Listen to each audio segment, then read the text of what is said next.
অবশেষে গাজায় যুদ্ধবিরতিতে সম্মত হয়েছে হামাস ইসরায়েল। বুধবার কাতারে মধ্যস্থতাকারীদের দেয়া শর্তে রাজি হয় দুপক্ষই।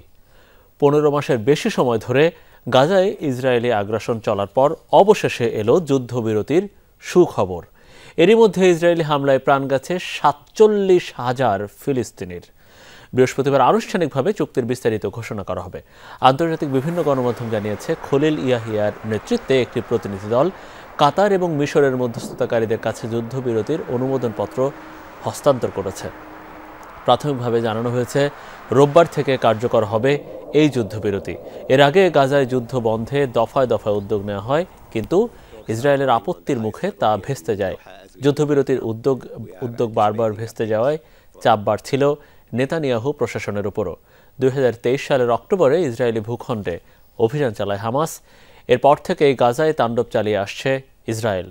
নবনির্বাচিত মার্কিন প্রেসিডেন্ট ঘোষণা দেন যে কোনো মূল্যে গাজায় যুদ্ধবিরতি কার্যকর করবেন তিনি।